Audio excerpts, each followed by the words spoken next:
El Sindicato de Técnicos y Manuales de la Producción Cinematográfica presenta CineSteam 24 cuadros por segundo. El programa de radio que sí sabe todo sobre el cine. Acompáñanos a romper el silencio en CineSteam y hablemos de 70 años de la industria cinematográfica con Vicky Ramírez, Luis Manuel Ortiz, Jaime Rivas y nuestros invitados especiales.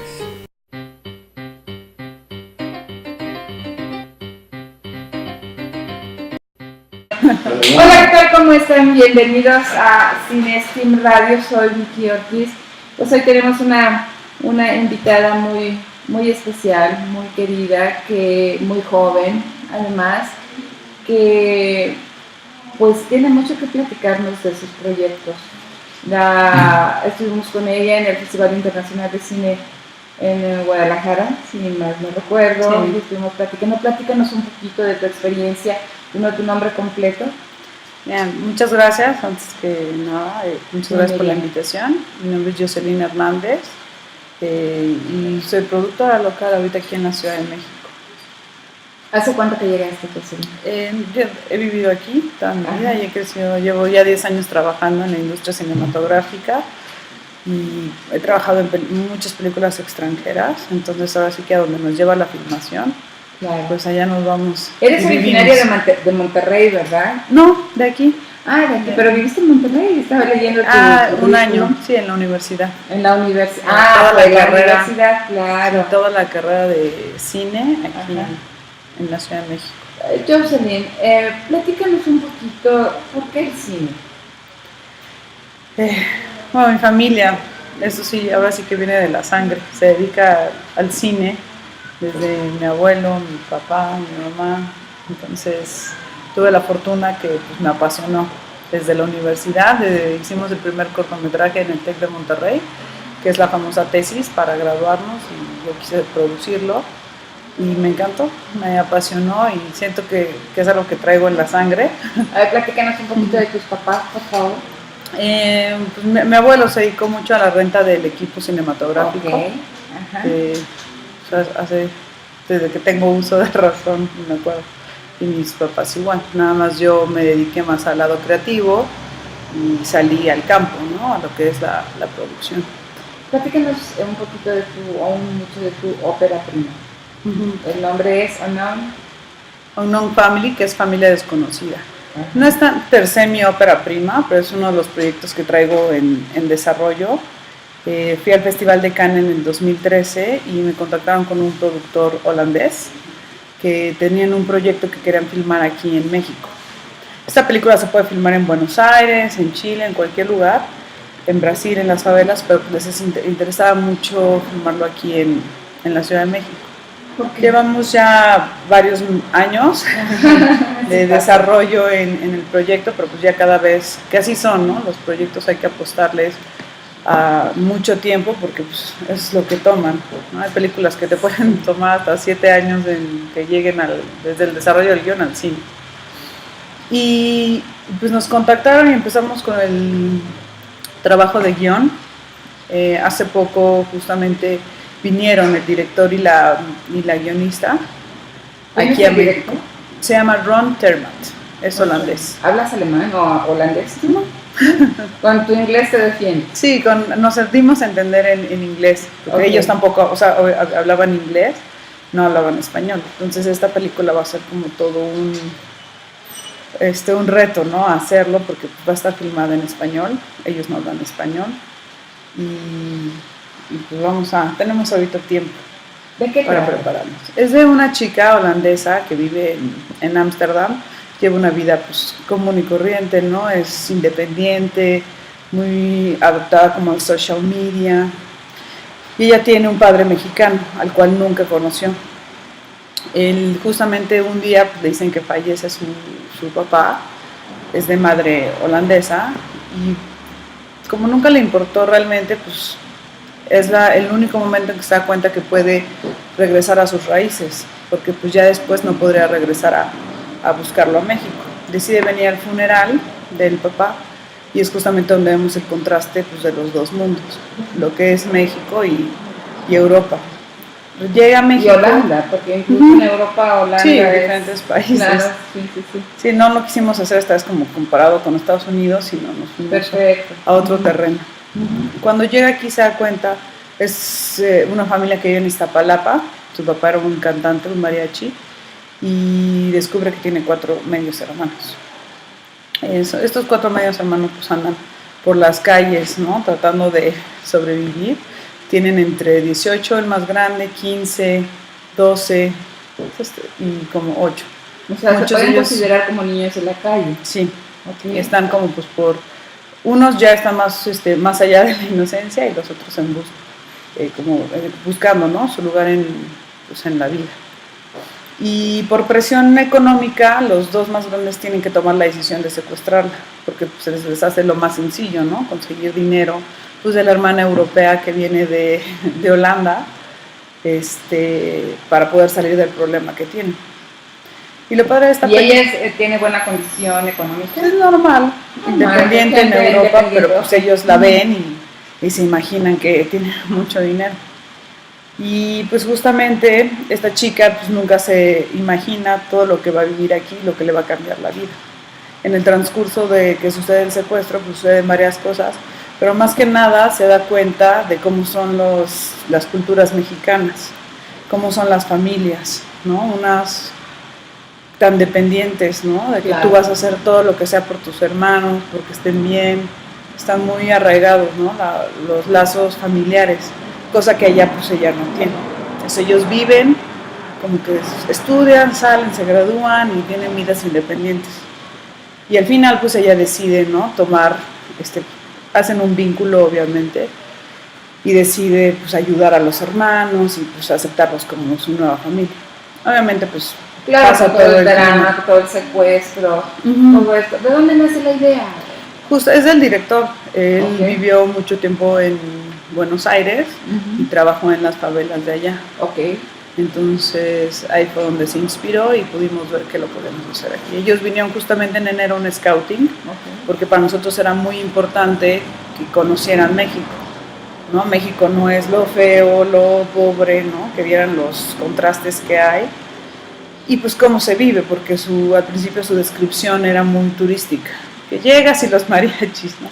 Cosas que queremos que la película sea lo más realista. Sí, porque además te presentan en los Estados Unidos o en cualquier lado del mundo la situación fronteriza o los indígenas o posiblemente la tradición, ¿no? No te presentan ese México moderno o como te existe, que es impresionante. Yo me acuerdo de Luis Manuel y quiero darte la más cordial bienvenida, además que se me olvidó darte la muchas gracias. Ahora sí ya existo. Ahora sí existes. Luis Manuel, mi compañero y amigo en este proyecto tan padre de radio.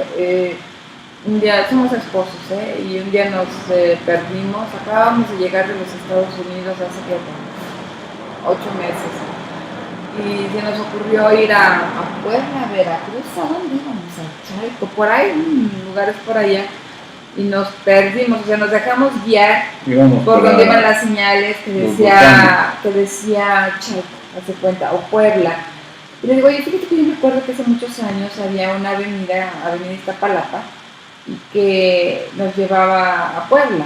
O hasta allá los llevé.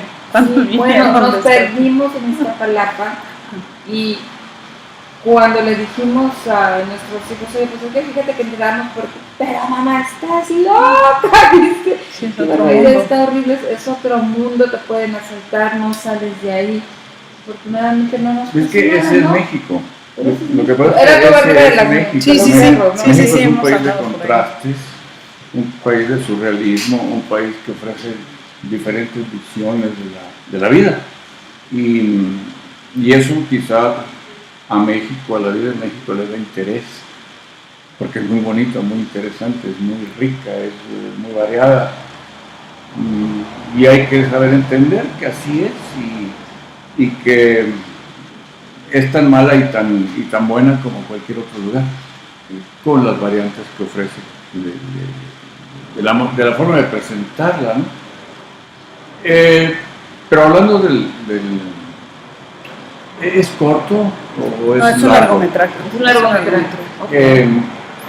Sí, ya, al principio pues yo obviamente tengo cierta responsabilidad de cómo voy a ver que México se muestre, ¿no? Al extranjero. Pero lo que más me llamó la atención de la historia es que ella es la que más cambia, ella es la que más aprende, ella es la que deja su superficialidad, podría tener como más vínculos familiares, ¿no? ¿Y la historia es de quién? Del director y la ¿Y es holandés? Uh-huh. Sí, ellos fueron los que querían venir aquí a filmar a México y estuvimos viendo coach de niños, ¿no? Porque él pues, tiene que trabajar con todos los niños. Está muy, muy interesado en querer filmar la película aquí. Fíjate Y que va a es tener, bien interesante. y va a tener se va a exhibir en cuál mercado, en español, en inglés, en holandés. México y en Europa. ¿Sí? Más que nada mi preocupación era, oye, pues, ¿cómo yo voy a mostrar a México? Así como si fuera lo feo, pero ya avanzando la historia, pues no, es más bien un contraste y allá también tienen en Europa, ¿no? Claro, este personaje, claro. Nina, tiene sus cosas, ¿no? Además, y crece. Claro, además lo real, la realidad de Europa es toda esta comunidad migratoria, ¿verdad? Que viene de otros países que no tienen las ventajas que tienen los que ya nacieron, crecieron en Holanda, por ejemplo. Es una división social también muy, muy grande, muy importante. Nos tenemos que ir a un corte. Regresamos en un momento. Estamos en www.stageoneradio.mx, tu conexión digital en Cinesteam Radio. Regresamos en un momento.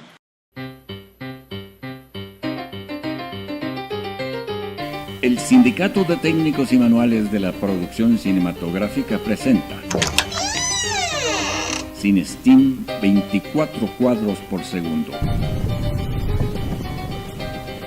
El programa de radio que sí sabe todo sobre el cine. Acompáñanos a romper el silencio en Cinesteam y hablemos de 70 años de la industria cinematográfica con Vicky Ramírez, Luis Manuel Ortiz, Jaime Rivas y nuestros invitados especiales.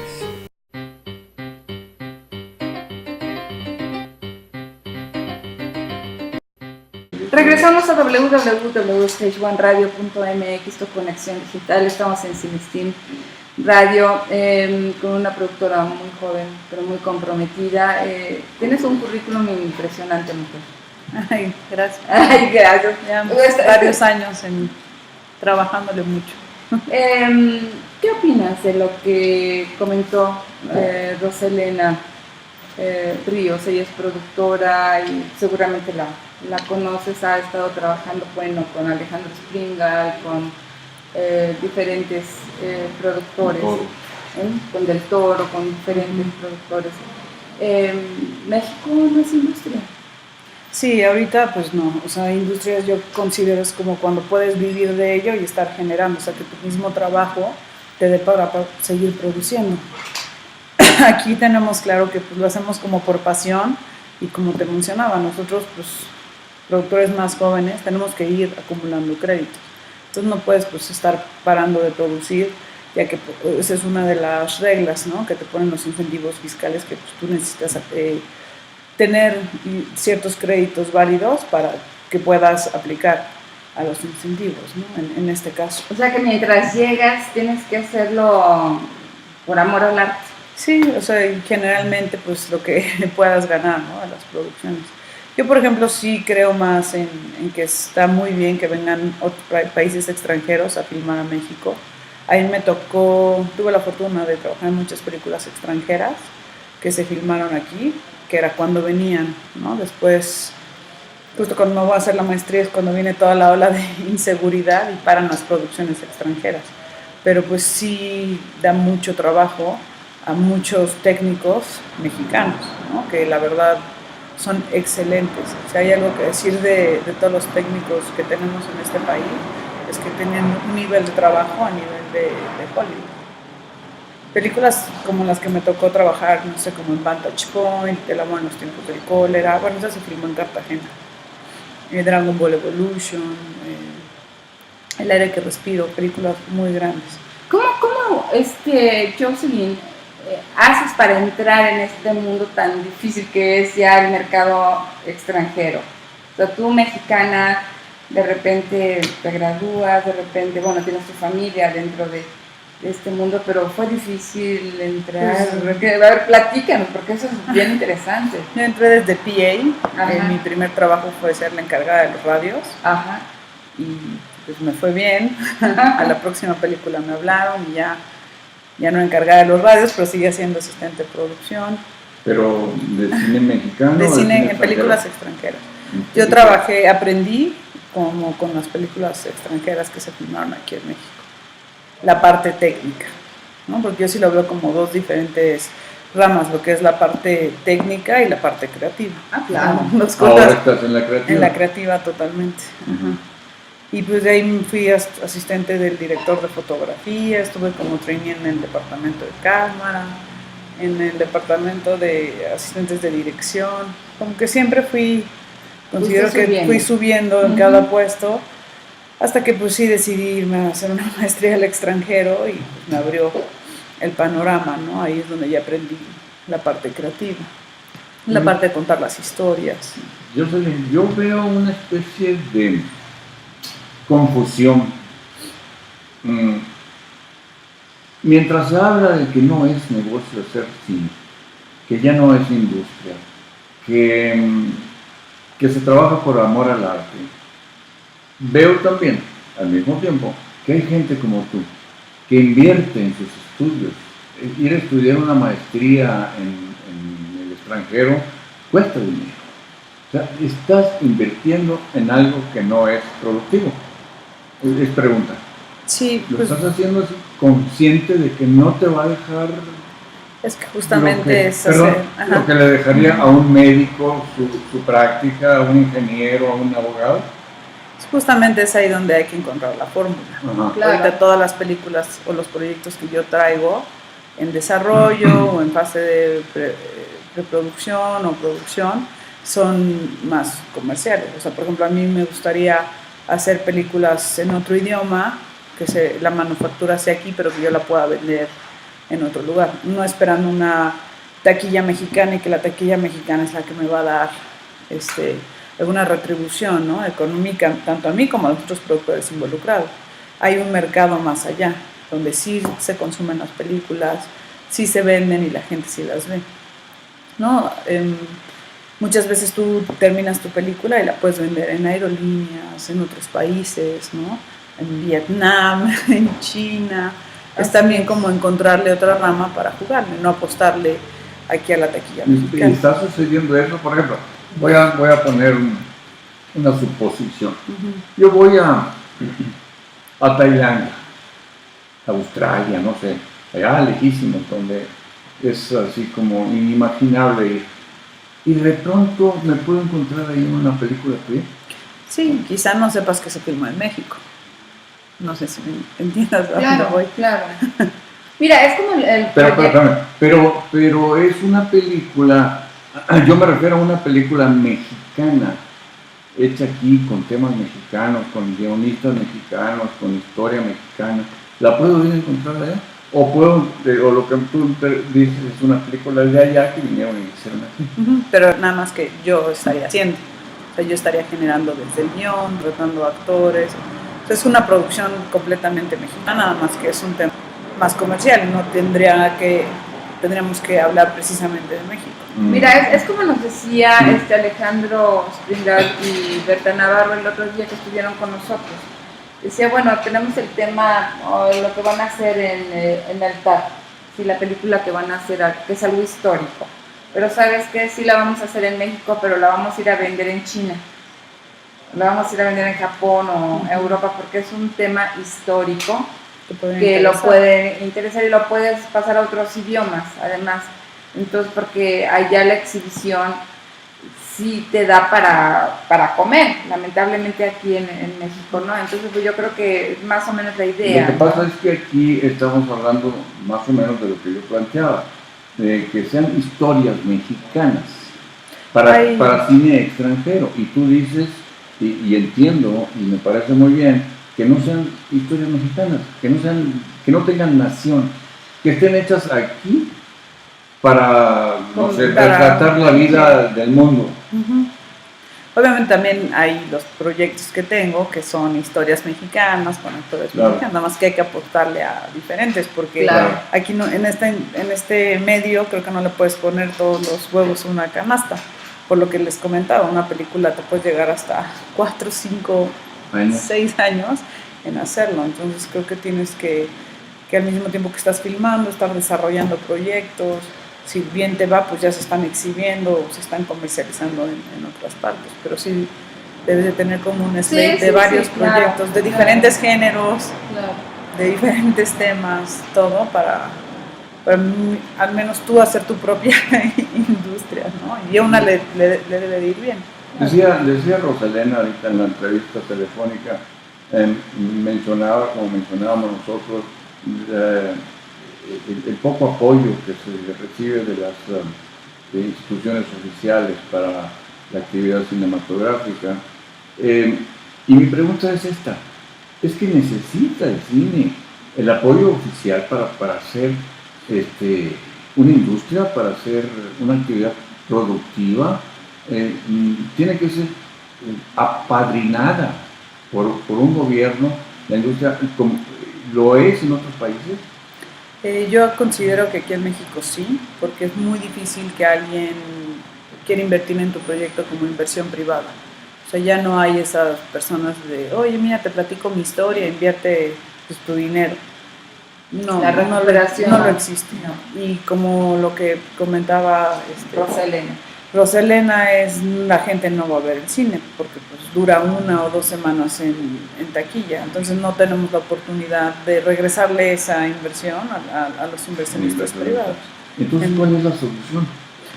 Pues, por ejemplo, yo que sí conozco muy bien ahorita cómo funcionan los incentivos fiscales, pues nosotros ahorita aplicamos, ahora sí que metemos nuestros proyectos, ¿no? De la mejor manera por la experiencia que tenemos de poder lograr obtener los fondos, ¿no? O presentar los proyectos de manera que no les des excusas a que te digan que no.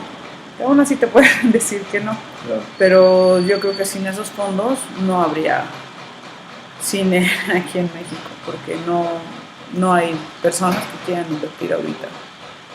O sea, tomar ese riesgo. Yo no lo invertiría. Sí, porque porque el otro no día lo recuperarías. platicábamos, por ejemplo, de una persona que está haciendo una película sobre un viaje a Alaska.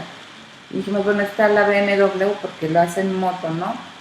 Y de repente dijimos, bueno, ¿y por qué por qué va a invertir la BMW si no se va a poder exhibir la película? No va a tener esa recovery, ¿no?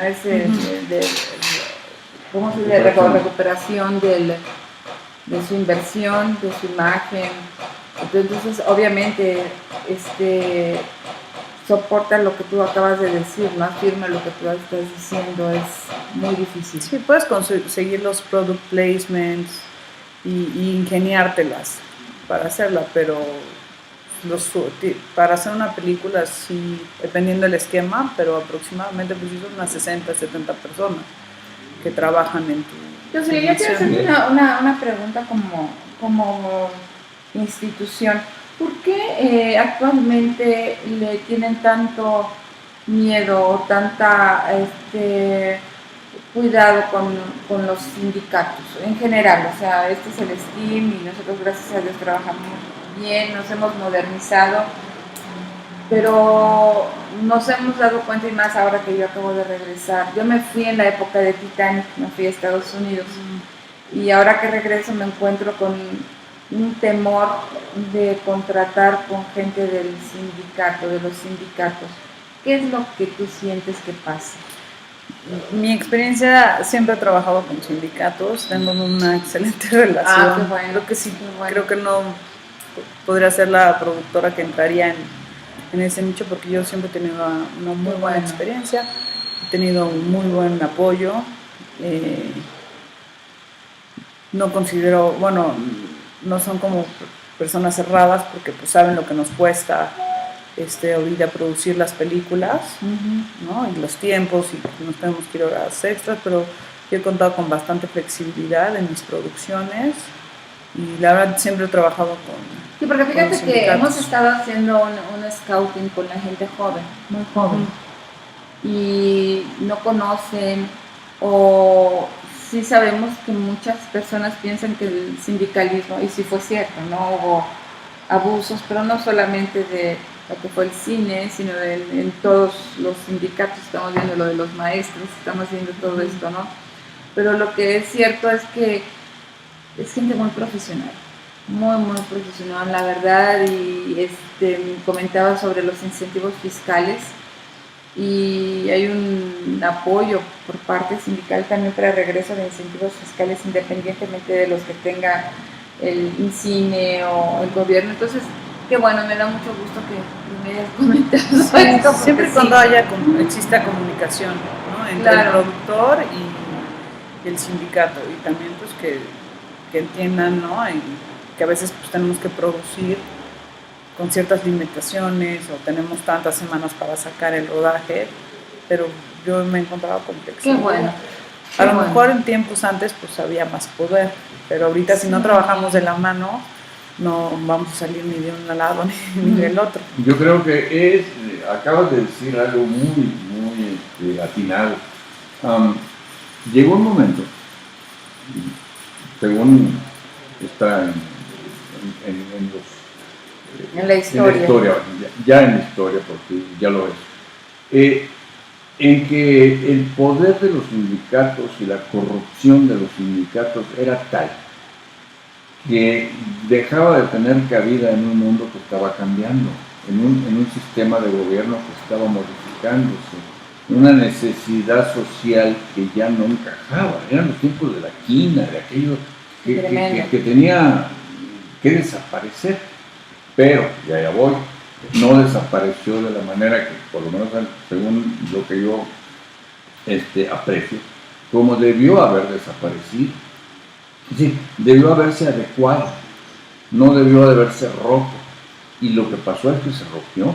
Es como cuando lo que sucedió en el día de trabajo, en el 1 de mayo en Chicago, que quisieron cortar la reclamación sindical a base de palos y balazos, y matando gente.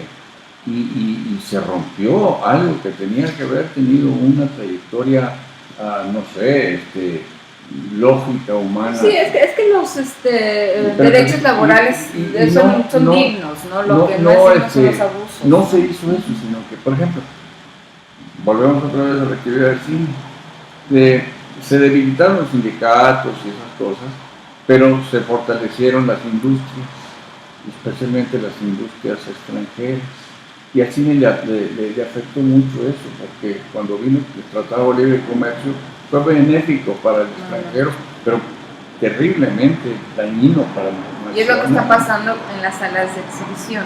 Claro. Si hubiera existido ese equilibrio, seguiríamos 50-50 o la internación incluso de personal extranjero. O sea, cambiaron muchas cosas en donde se dejó de proteger, se dejó de respetar el trabajador mexicano, ¿no? O sea, pues nos globalizamos y el neoliberalismo nos ha llevado a esta situación, creo yo, que está sufriendo ahora el cine, ¿no? En realidad sí, yo acabo de decir una cosa que es muy cierta. No se trataba de mantener o crear más proteccionismo, sino respeto. Respeto a la actividad.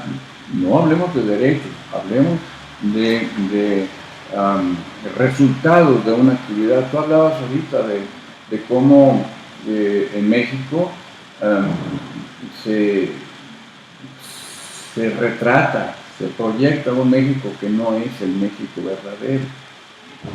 Y cuando tratamos de hacerlo, retratar el México verdadero, entonces encontramos los grandes contrastes injustos. Y eso es lo que yo creo, independientemente del cine, simplemente de la actividad política y social, es lo que debe de vigilarse, de que las cosas sean más parejas, más justas, no sean a beneficio de unos y perjuicio de otros. Y eso es lo que, por lo menos en la mayoría de los casos que viene un invitado para hablar en este programa de cine, nos encontramos con que todo mundo opina lo mismo. Es injusto, que es en beneficio de los extranjeros y en perjuicio de los nacionales. No veo yo el por qué debería de ser así. Bueno, ya metí mi rollo. Ahorita lo que nos queda pues es también hacer películas que son las que son reconocidas en festivales, ¿no? Yo lo veo como ahora sí que en ámbitos separados, o haces tu película comercial que a lo mejor le puede ir bien, o la película de festival. Sí, tienes, yo siempre he dicho eso, tienes que hacer a un lado, o sea, toda esta cuestión política y todos los síntomas que hay dentro de la industria son muy lamentables, pero no puedes tirarte al harakiri, tienes que seguir adelante. Entonces, lo que tú estás haciendo, Jocelyn, a mí me parece pues que te gusta esto, tienes que vivir, comer, quieres hacer industria, tu propia industria, y no es que seamos individualistas y que no nos importe lo demás, sino que pues tienes que velar por ti misma. Lamentablemente dentro de la comunidad cinematográfica no existe la unión que debería haber. No es lo mismo llegar a un foro como el auditorio, decir lo que está sucediendo, que la gente se pare a aplaudir, cuando al día siguiente o a la media hora ya pasó. Es muy volátil, lamentablemente. No hay unión. Entonces todas las ideas se vuelven humo, lamentablemente, en nuestra comunidad, porque hay muchas cosas que nos detienen. Entonces, bueno, yo en verdad te felicito que tú sigas adelante, que le eches ganas, que sea por donde sea el camino, pero y vuelvo a lo mismo, tu currículum la verdad me impresionó y tienes mucha razón, hay que ver más allá de nuestras narices, ¿no? Sí, ahorita justamente estamos viviendo una transición que es a la televisión. Ahorita yo terminé una serie para HBO Latinoamérica, que se llama Dios Inc. Justamente el domingo empezó otra vez. Ajá. Los 2 episodios, pero pues ahorita se está produciendo mucha televisión. Sí. Televisa se dio cuenta obviamente de esto, TV Azteca también, las televisoras que tenemos pues son poca, no tenemos grandes opciones, se están dando cuenta de esta transición y ahora vamos a ver qué sucede, pero se está empezando a producir bastante tele, más que pues no más que películas, perdón, pero estamos en esa transición justamente. Además, creo que es importante, fíjate que la verdad, si tú me dices, bueno, vamos al cine y mejor veo una buena película o una serie en mi casa, simplemente por evitarme, la verdad, el gasto de los dulces, el costo del estacionamiento, la inseguridad, aglomeración de gente, todo eso lo veo en mi casa. Si estoy en una buena serie, además me pico y si puedo la veo en toda una noche y todo esto, ¿no? Pero yo creo que sí es una opción para todos los cambios también sociales que tenemos en el país. Que lamentablemente sí. Está sufriendo cambios, adaptación, todo está cambiando, todo es diferente ahora de como era hace 5 años. Cada año, ¿no? 5 años va a ser diferente como es ahora y cada vez va a seguir cambiando. Entonces lo que creo yo que hay que hacer es buscar la forma de cambiar para el beneficio de todos, ¿no? En el caso que tú decías, ¿no? Los sindicatos, los técnicos tienen una gran calidad. No va a ser justo que esa calidad se pierda, que sea mal pagada o mal remunerada o mal reconocida, cuando que tienen tanto que aportar, pero que tienen que aportar a cambio de algo, de una vida digna. Sí, si no digo un ejemplo como comerciales o videoclips que vienen extranjeros a filmar, siempre felicitan, ¿no? Por los técnicos que tenemos. Pero les pagan mucho menos. Pues los salarios. Que antes sí, los salarios en general todo se globalizó y bajó. O sea, en todos los rubros. No era lo que era antes. Cuando yo empezaba mi carrera, pues yo veía y como todo el mundo les iba muy bien. Tú te ibas a una película 6 meses, ¿no? Ahorrabas, estaban viáticos, todo. Pero cuando venían las grandes producciones y pues había trabajo para bastante gente y todo el mundo pues ganaba muy bien. Después pasó en que por la inseguridad ya no vinieron esas grandes producciones, se empezó a hacer más, ¿no? Empezó la ola del cine mexicano y a nosotros, pues, o sea, ahí yo todavía no estaba como productora, pero pues el costo de una película americana que viene a buscar servicios de producción, a tú levantar el dinero y hacerla, pues no es lo mismo. Claro. Entonces siempre fue muy diferente. Ahí es película americana, el sueldo es este. Película independiente mexicana, el sueldo es este. Y ahora ya la perspectiva es otra, porque tú tienes que lograr que tus costos sean lo menor posible para poder lograr, si bien te va y como casi un milagro, tener un poco de recuperación, lo cual generalmente no sucede. O sea, es muy raro. Tenemos 3 o 4 casos, ¿no? En películas mexicanas que les ha logrado ir bien, pero de todas las que se hacen. ¿Qué sigue para Jocelyn? Ahorita pues vamos a esperar la respuesta de los estímulos fiscales que están por salir. Ok. Y ojalá tenga 2 películas próximas para hacer. Ok. Y ahorita vamos a apostarle también un poco a la televisión, estar desarrollando series de televisión y ya. Y ya. Películas, Muy bien. estaremos del otro lado. Pues muchísimas felicidades, yo te agradezco muchísimo que hayas estado con nosotros, es un verdadero placer. Quiero darle las gracias a Jocelyn Hernández por haber estado con nosotros, nos escuchamos el próximo jueves aquí en CineSteam Radio.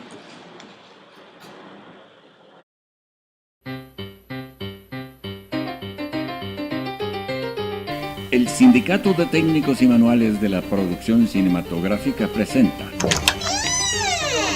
CineSteam 24 cuadros por segundo. El programa de radio que sí sabe todo sobre el cine. Acompáñanos a romper el silencio en CineSteam y hablemos de 70 años de la industria cinematográfica con Vicky Ramírez, Luis Manuel Ortiz, Jaime Rivas y nuestros invitados especiales.